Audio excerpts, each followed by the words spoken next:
Hello दोस्तों। Are के lunch point में एक बार फिर से आपका बहुत बहुत स्वागत है। मेरा नाम है राहुल, जो कि आपको पता ही है। तो जो सीरीज़ में लेकर आया था बिजनेस स्टडी की, जो कि हिंदी मीडियम में थी, 11वीं कक्षा वालों के लिए थी, और इसमें मैं सीबीएसई का सिलेबस कवर कर रहा हूँ, ठीक है। और ये बात मैं हर बार इसलिए बताता हूँ कि हमारे साथ अगर कोई नया स्टूडेंट जुड़े तो उसे कोई भी कन्फ्यूजन ना रह जाए, ठीक है। तो चलिए अब आगे चलते हैं। और आज की इस वीडियो में हम एक्सरसाइज 9.2 पढ़ने वाले हैं, ठीक है। इससे पहले के जितने भी चैप्टर्स हैं, जितनी भी एक्सरसाइजेस हैं, सबको अपलोड कर दिया गया और उनके प्लेलिस्ट का लिंक नीचे डिस्क्रिप्शन में दे दिया गया है। तो वहाँ से जाकर आप देख सकते हैं, अगर अभी तक किसी चैप्टर से आप अवगत नहीं हुए हैं तो, ठीक है। और नोट्स के लिए टेलीग्राम चैनल ज्वाइन कर लेना। वहाँ पर आपको सारे नोट्स मिल जाएंगे, ठीक है। और कोई भी कन्फ्यूजन हो तो टेलीग्राम पे आप हमेशा वहाँ पर अपने क्वेश्चन के आंसर भी पा सकते हैं। तो चलो अब वीडियो को स्टार्ट करते हैं। 9.2 थोक व्यापार, अर्थ और सेवाएं। थोक व्यापार क्या होता है पहले ही बता चुका हूँ, और इसकी क्या क्या सेवाएं होती है वो हम इस एक्सरसाइज में दोबारा से पढ़ेंगे, ठीक है। ये एक्सरसाइज केवल थोक व्यापार के ऊपर है, ठीक है। और इसके बाद जो 9.3 एक्सरसाइज आएगी, लास्ट एक्सरसाइज इस चैप्टर की, उसमें फुटकर व्यापारी के बारे में बताया गया है, ठीक है।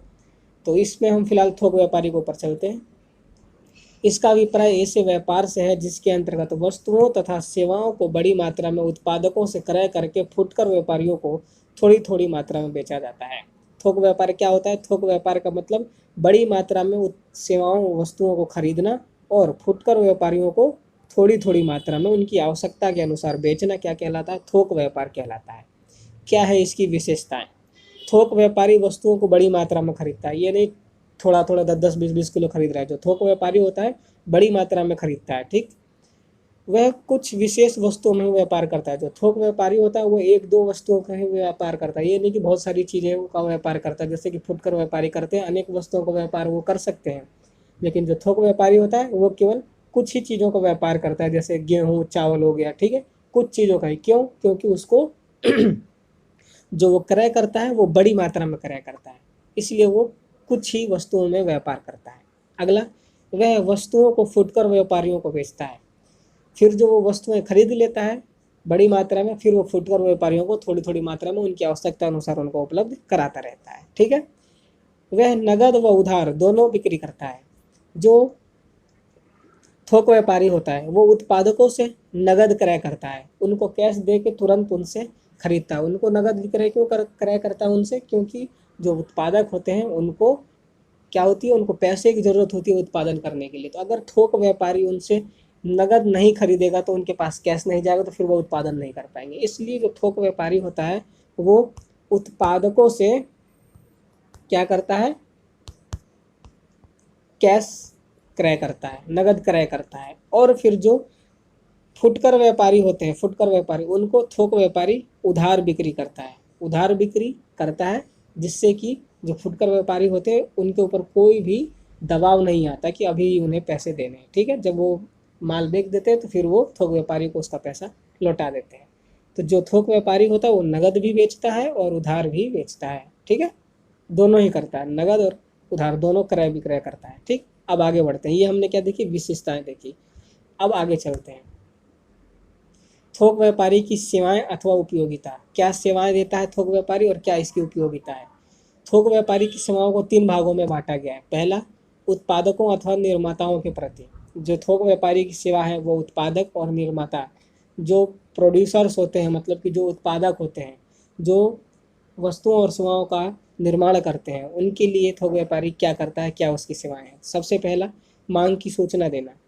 थोक व्यापारी का उपभोक्ताओं से सीधा संबंध तो नहीं होता, लेकिन फुटकर व्यापारी उपभोक्ताओं की मांग की सूचना थोक व्यापारी को देते हैं, जो निर्माताओं तक पहुंचाया जाता है। उत्पादक वस्तुओं का उत्पादन मांग के आधार पर ही करते हैं। जो उत्पादक होता है, जो निर्माता होता है, सबसे पहले वो यह जानता है कि उपभोक्ताओं को क्या चाहिए, ठीक है। क्योंकि बिना उपभोक्ताओं की मर्जी के अगर आप कुछ भी उत्पादन कर देते हैं तो फिर वो, क्योंकि उपभोक्ता खरीदेगा ही नहीं, क्योंकि वो उसके पसंद की चीज़ नहीं है, तो इसलिए वो उत्पादन बेकार हो जाएगा, लॉस हो जाएगा। इसलिए जो थोक व्यापारी होता है वो फुटकर व्यापारियों से उपभोक्ताओं की मांग के बारे में सूचना लेता है और उस सूचना को क्या करता है? उत्पादकों निर्माताओं तक पहुंचाता है, जिससे फिर उत्पादन प्रक्रिया चालू होती है, ठीक है। अगला है मध्यस्थ का कार्य करना। एक थोक व्यापारी उपभोक्ता और उत्पादक के बीच मध्यस्थ का भी कार्य करता है, जिससे वस्तुओं सेवाओं उपभोक्ता तक पहुंचती है, जिससे वस्तुएं और सेवाएं उपभोक्ता तक पहुंचती है। ठीक, थोक व्यापारी उपभोक्ता और उत्पादक के बीच का एक महत्वपूर्ण भाग है। जो थोक व्यापारी होता है वो एक मध्यस्थ की तरह काम करता है उपभोक्ता और उत्पादक के बीच में। थोक व्यापारी जो होता है वो मध्यस्थ के रूप में कार्य करता है। थोक व्यापारी उत्पादक से माल लेकर फुटकर व्यापारी को देता है और फुटकर व्यापारी फिर क्या करता है, उपभोक्ता तक पहुंचाता है। जो फुटकर व्यापारी है वो भी एक तरीके का मध्यस्थी है। ठीक, तो इससे क्या होता है उपभोक्ता को इधर उधर नहीं जाना पड़ता, सीधा माल उनको मिल जाता है। ठीक है, आगे बढ़ते हैं। वित्तीय सहायता प्रदान करना। उत्पादक अथवा निर्माताओं को वस्तुओं के उत्पादन के लिए बड़ी मात्रा में पूंजी की आवश्यकता होती है। थोक व्यापारी इन्हें समय समय पर अग्रिम भुगतान, नगद भुगतान और ऋण सुविधा प्रदान करके इनकी वित्तीय सहायता करते हैं। अग्रिम भुगतान का मतलब होता है एडवांस पे करना।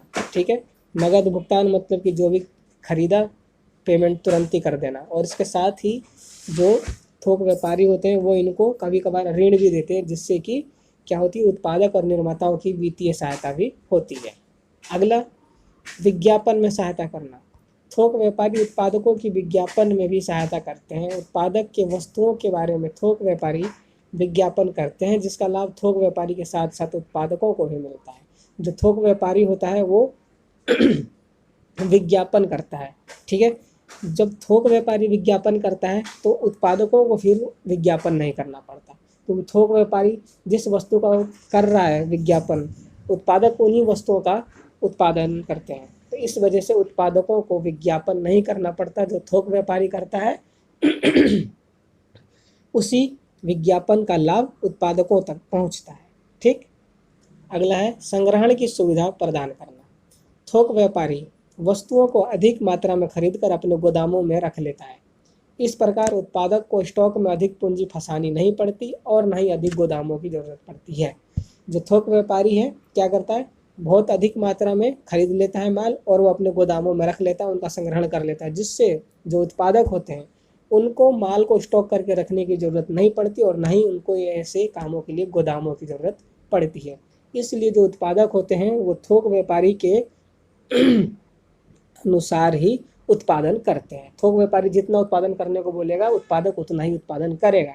अगर वह ज़्यादा कर देता है तो फिर उसको भंडारण करके रखने के लिए इसको गोदाम की ज़रूरत पड़ेगी उत्पादक को, और उसके लिए उसे ज़्यादा खर्चा करना पड़ेगा। ठीक, अब आगे बढ़ते हैं। अब देखें अभी हमने क्या देखा, उत्पादक के लिए सेवाएं देखी। अब देखेंगे फुटकर व्यापारी के प्रति थोक व्यापारियों की क्या सेवाएं हैं। माल की पूर्ति में सुविधा। फुटकर व्यापारियों को वस्तुओं का अधिक स्टॉक करने की आवश्यकता नहीं रहती, वे अपनी आवश्यकता अनुसार थोड़ी थोड़ी मात्रा में वस्तुएं हर समय प्राप्त कर सकते हैं। परिणामतः उन्हें कम पूंजी और स्थान की आवश्यकता रहती है। जो फुटकर व्यापारी होते हैं इनको भी बहुत अधिक स्टॉक करके रखने की आवश्यकता नहीं होती। क्यों? क्योंकि ये जब मन करे तब फुटकर व्यापारी से जितना चाहे उतना क्रय कर सकते हैं, इसलिए इनको कम पूंजी की आवश्यकता पड़ती है और स्थान की भी कम आवश्यकता पड़ती है। ठीक, वित्तीय सहायता। थोक व्यापारी प्रायः फुटकर व्यापारियों को उधार माल बेचता है और फुटकर व्यापारी माल के बिक जाने पर माल का मूल्य चुका देते हैं। इस प्रकार उन्हें थोक व्यापारी वित्तीय सहायता भी देते हैं।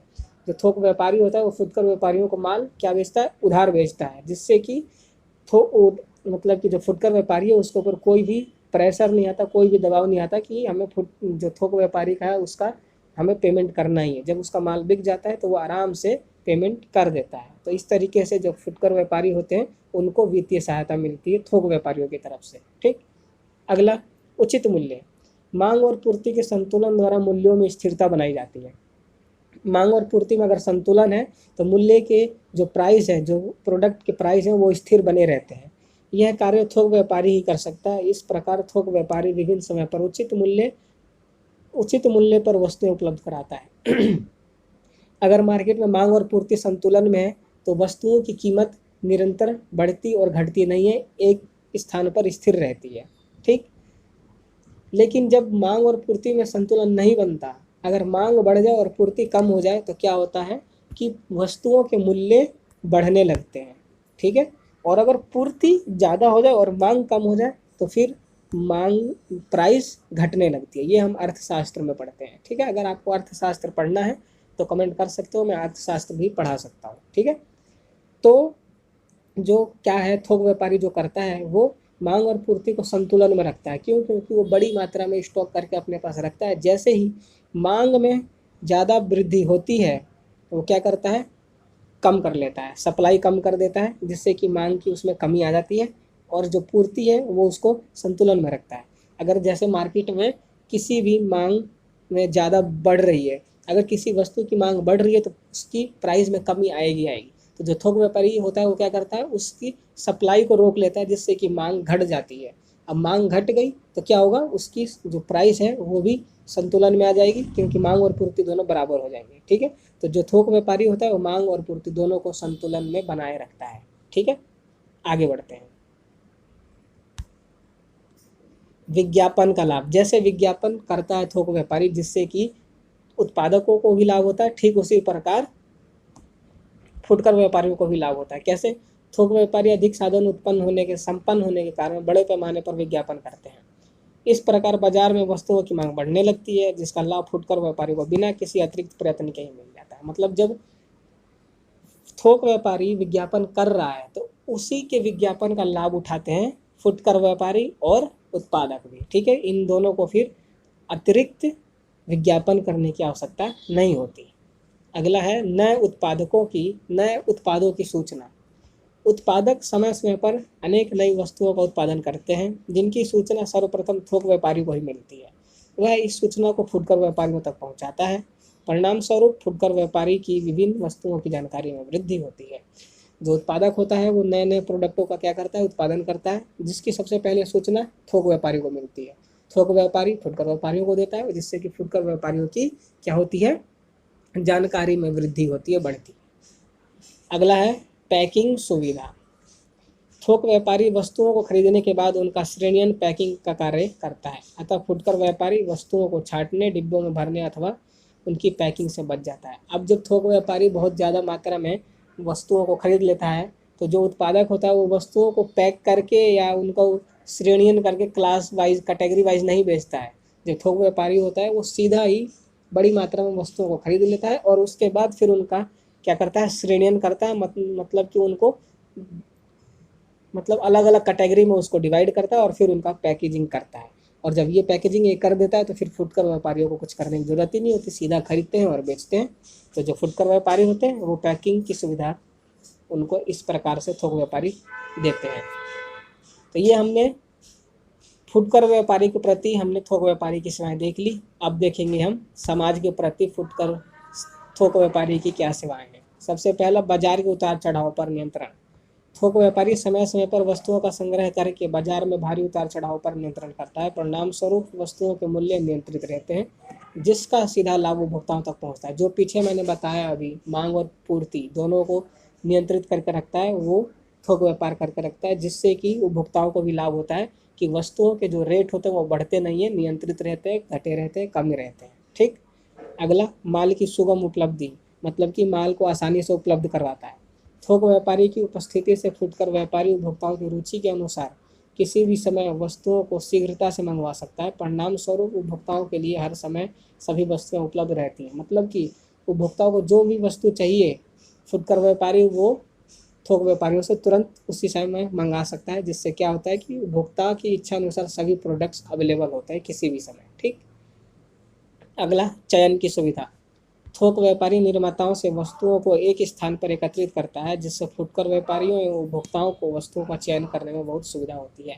अब जो थोक व्यापारी होता है वो उत्पादक से सभी माल अपने पास खरीद कर रख लेता है और फिर फुटकर व्यापारी और उपभोक्ता दोनों को ही उनका चयन करने में आसानी होती है कि वो उन्हें कौन सा उनसे माल खरीदना है। ठीक है, तो ये चयन की सुविधा भी थोक व्यापारी इनको उपलब्ध करवाता है। अगला है विज्ञापन का लाभ। मैंने पीछे ही पढ़ा है, तीनों में विज्ञापन आए। तो विज्ञापन का लाभ फुटकर व्यापारी की भांति थोक व्यापारी द्वारा किए गए विज्ञापन का लाभ उपभोक्ताओं को भी प्राप्त होता है। विज्ञापन द्वारा समाज के लोगों को विभिन्न वस्तुओं की जानकारी प्राप्त होती है। जब विज्ञापन थोक व्यापारी कर ही रहा है, उसका थोक व्यापारी के विज्ञापन करने से किसको किसको लाभ होता है, उत्पादक को लाभ होता है पहला, फिर दूसरा फुटकर व्यापारी को और फिर तीसरा उपभोक्ता। तो इन तीनों को ही थोक व्यापारी के उत्पादन करने से लाभ होता है। अगला, उत्पादकों के शिकायतों का समाधान, उपभोक्ताओं के शिकायतों का समाधान। उपभोक्ताओं की वस्तुओं के गुण व आकार आदि के बारे में शिकायत हो सकती है। उपभोक्ता की शिकायत हो सकती है किसी भी प्रोडक्ट के मतलब क्वालिटी सही नहीं है, उसका कोई डिजाइन सही नहीं है, इसके बारे में शिकायत हो सकती है। इसकी सूचना थोक व्यापारी विभिन्न फुटकर व्यापारियों से प्राप्त करके उत्पादकों तक पहुंचाता है। अब जो थोक व्यापारी होता है वो उपभोक्ताओं की शिकायतों को फुटकर व्यापारियों से खुद अपने पास लेता है और फिर वो उन्हें उत्पादकों तक पहुंचाता है, जिससे उपभोक्ताओं की शिकायतों को दूर किया जाता है। फिर जब शिकायत उपभोक्ता की उत्पादक तक पहुंच गई तो फिर उत्पादक उपभोक्ताओं के अनुसार ही प्रोडक्ट डिजाइन करेगा, जिससे कि उपभोक्ताओं की दोबारा से शिकायत ना आए। ठीक, अगला है लास्ट, बड़े पैमाने का उत्पादन संभव। थोक व्यापारी सर्वप्रथम वस्तुओं की मांग को बढ़ाता है और फिर उत्पादकों को बड़ी मात्रा में वस्तुओं के आदेश देता है, जिसके परिणाम स्वरूप उत्पादन का पैमाना बढ़ने लगता है। जैसे जैसे उत्पादन का पैमाना बढ़ता है लागत कम होती है और इसका लाभ उपभोक्ताओं को ही पहुंचता है। जो थोक व्यापारी है वो क्या करता है, वस्तुओं की मांग को बढ़ाता है। ये कैसे बढ़ाता है, विज्ञापन द्वारा बढ़ाता है। ठीक है, फिर जब उत्पादकों को बड़ी मात्रा में क्या करता है, जब मांग बढ़ गई तब हमें प्रोडक्शन भी ज़्यादा करना पड़ेगा। तो जब थोक व्यापारी ने मांग बढ़ा दी तो फिर वो उत्पादकों को बड़ी मात्रा में उत्पादन करने के लिए आदेश देता है, जिसके परिणाम स्वरूप क्या होता है कि जब मांग बढ़ जाती है तो आपको पता है कि कीमत कम हो जाती है, कीमत घट जाती है प्रोडक्ट की। तो इसका लाभ किसको पहुंचता है, उपभोक्ताओं को पहुंचता है। उनको कम कीमत पर माल उपलब्ध हो जाता है, प्रोडक्ट अवेलेबल हो जाता है। तो ये सारी सेवाएं समाज के प्रति हैं, किसकी, थोक व्यापारी की। तो ये एक्सरसाइज यहीं पर समाप्त होती है। छोटी एक्सरसाइज थी, ज़्यादा चीज़ें इसमें नहीं थी। इसमें थोक व्यापारी की हमने सेवाएं पढ़ी, थोक व्यापारी की क्या क्या सेवाएं होती है और किन के प्रति होती है। ठीक, तो मैं आशा करता हूँ कि समझ में आ गया होगा। अगर कुछ भी समझ में ना आया हो तो नीचे कमेंट कर देना, जिससे मुझे पता चल सके। और हमारे टेलीग्राम चैनल को ज्वाइन कर लेना, वहाँ पर आप अपने किसी भी समस्या को तुरंत सॉल्व करने के लिए मुझसे कनेक्ट हो सकते हो। तो आज की वीडियो में बस इतना ही। अगली वीडियो में दोबारा से अगले एक्सरसाइज के साथ मिलूंगा। तब तक हमारे चैनल को सब्सक्राइब कर लो, नोटिफिकेशन बेल को ऑल पर सेट कर लेना, जिससे कि नोटिफिकेशन मिस ना हो। और कमेंट करके जो भी वो बता देना, समझ में आया हो नहीं आया हो कुछ भी। वीडियो अच्छी लगी तो लाइक कर देना और अपने दोस्तों के साथ भी शेयर करना जो कि बिजनेस स्टडी को हिंदी में पढ़ना चाहते हैं। तो आज की वीडियो में बस इतना ही। बहुत जल्द मैं आपके साथ अगली वीडियो में मिलूंगा। तब तक के लिए गुड बाय, जय हिंद, जय भारत।